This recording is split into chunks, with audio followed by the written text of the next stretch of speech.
Thank you.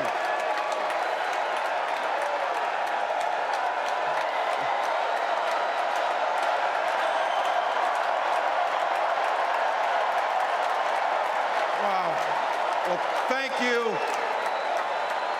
Thank you, first of all, to Vice President Harris. Thanks for putting your trust in me and for inviting me to be part of this incredible campaign. And a thank you to President Joe Biden for 4 years of strong, historic leadership.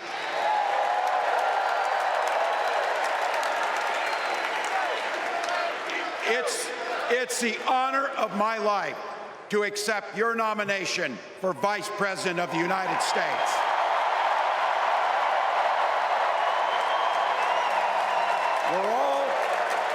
We're all here tonight for one beautiful, simple reason.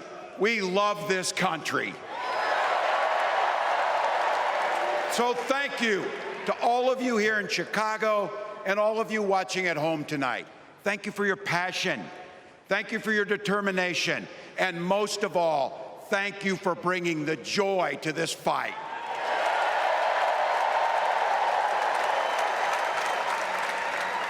Now, I grew up in Butte, Nebraska, a town of 400 people.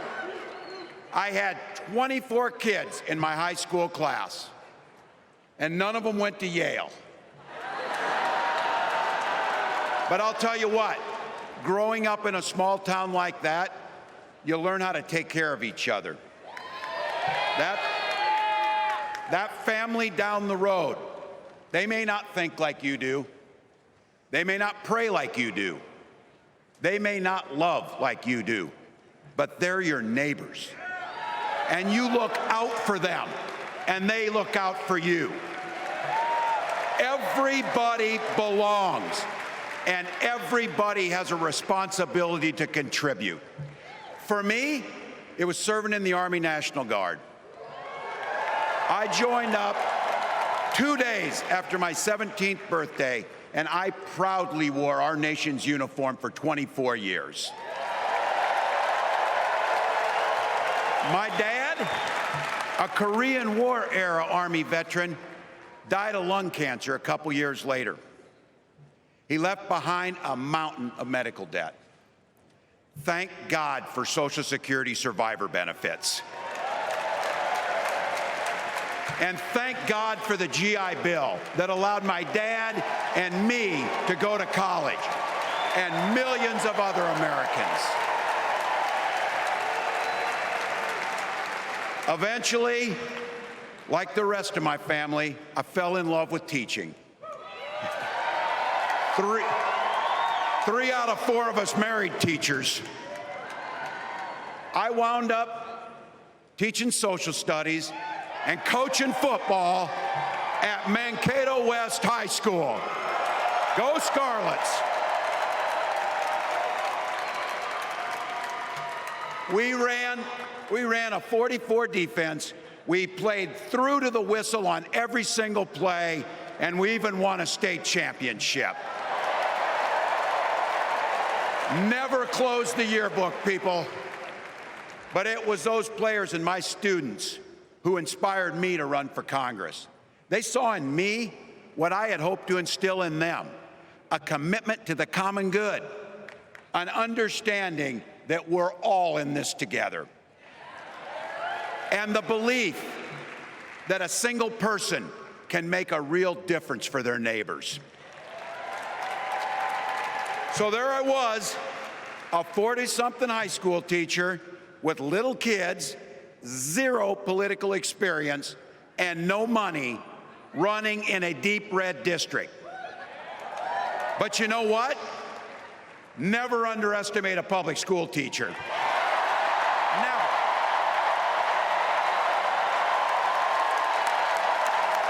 I represented my neighbors in Congress for 12 years, and I learned an awful lot.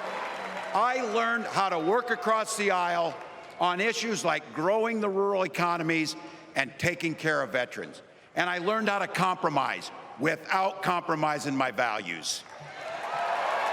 Then I came back to serve as governor, and we got right to work, making a difference in our neighbors' lives. We cut taxes for the middle class. We passed paid family and medical leave. We invested in fighting crime and affordable housing. We cut the cost of prescription drugs and helped people escape the kind of medical debt that nearly sank my family. And we made sure that every kid in our state gets breakfast and lunch every day. So while other states were banning books from their schools, we were banishing hunger from ours.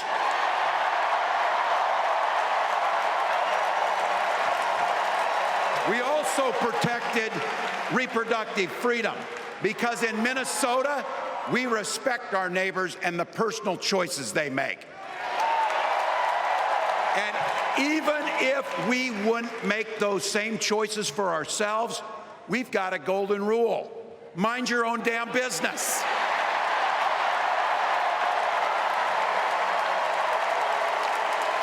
And that includes IVF and fertility treatments. And this is personal for Gwen and I. If you've never experienced the hell that is infertility, I guarantee you, you know somebody who has. And I can remember praying each night for a phone call, the pit in your stomach when the phone would ring, and the absolute agony when we heard the treatments hadn't worked. It took Gwen and I years, but we had access to fertility treatments. And when our daughter was born, we named her Hope. Hope, Gus, and Gwen, you are my entire world, and I love you.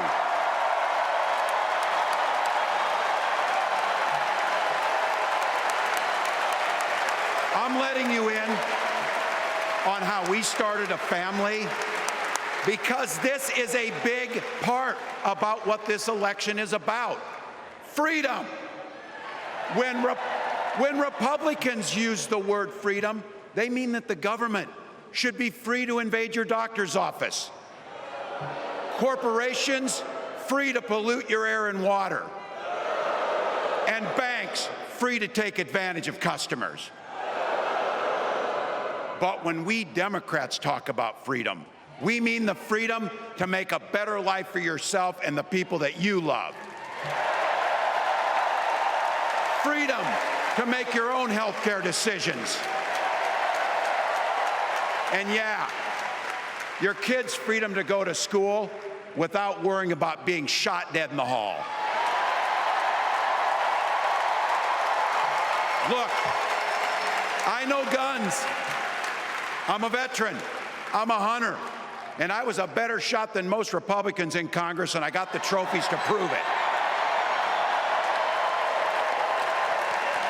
But I'm also a dad. I believe in the Second Amendment, but I also believe our first responsibility is to keep our kids safe.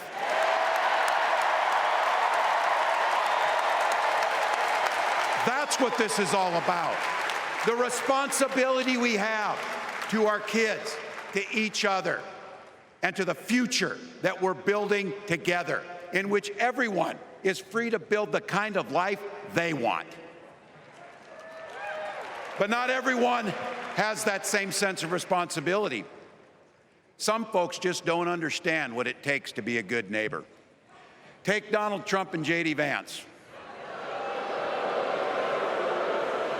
Their Project 2025 will make things much, much harder for people who are just trying to live their lives. They spent a lot of time pretending they know nothing about this. But look, I coached high school football long enough to know, and trust me on this, when somebody takes the time to draw up a playbook, they're going to use it.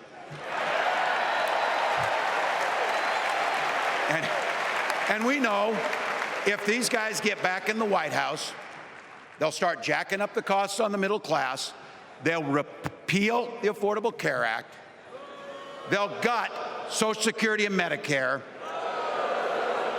and they will ban abortion across this country with or without Congress. Here's the thing. It's an agenda nobody asked for. It's an agenda that serves nobody except the richest and the most extreme amongst us. And it's an agenda that does nothing for our neighbors in need. Is it weird? Absolutely. Absolutely. But it's also wrong, and it's dangerous. It's not just me saying so. It's Trump's own people. They were with him for 4 years. They're warning us that the next 4 years will be much, much worse. You know, when I was teaching every year, we'd elect a student body president. And you know what? Those teenagers could teach Donald Trump a hell of a lot about what a leader is. Leaders don't spend all day insulting people and blaming others. Leaders do the work. So I don't know about you, I'm ready to turn the page on these guys. So go ahead, say it with me. We're not going back.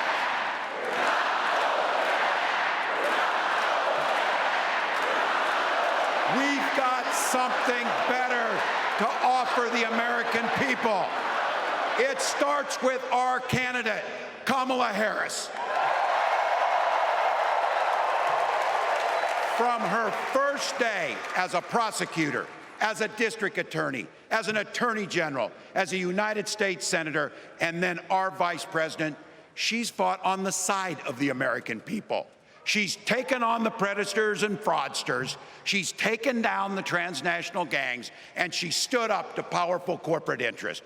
She has never hesitated to reach across that aisle if it meant improving your lives. And she's always done it with energy, with passion, and with joy. Folks, we've got a chance to make Kamala Harris the next president of the United States.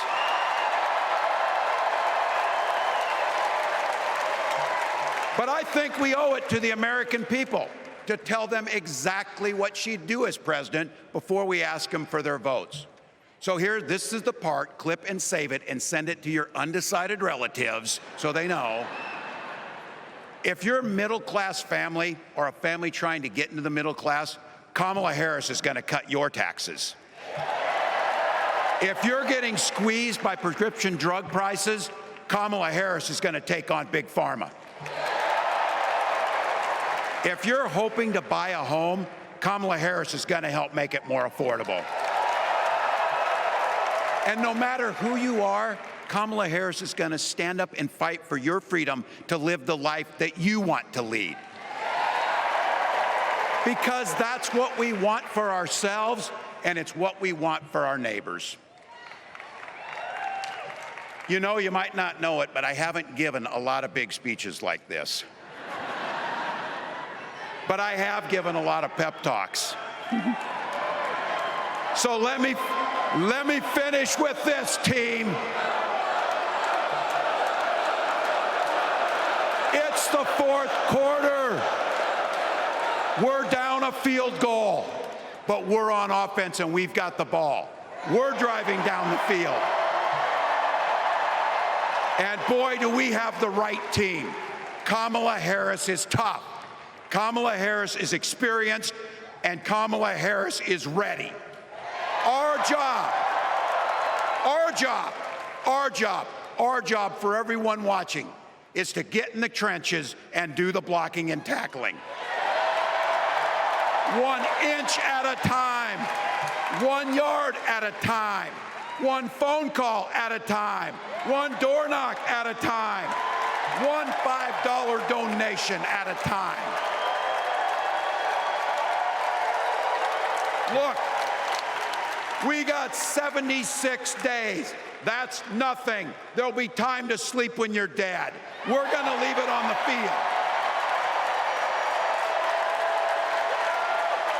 That's how we'll keep moving forward.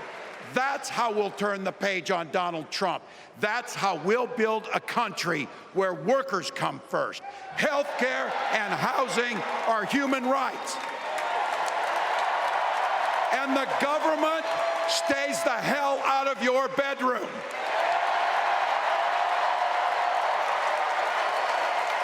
That's how we make America a place where no child is left hungry, where no community is left behind, where nobody gets told they don't belong. That's how we're going to fight. And as the next president of the United States always says, when we fight, when we fight, when we fight, thank you. God bless. Hey, Sean Hannity here. Hey, click here to subscribe to Fox News YouTube page and catch our hottest interviews and most compelling analysis. You will not get it anywhere else.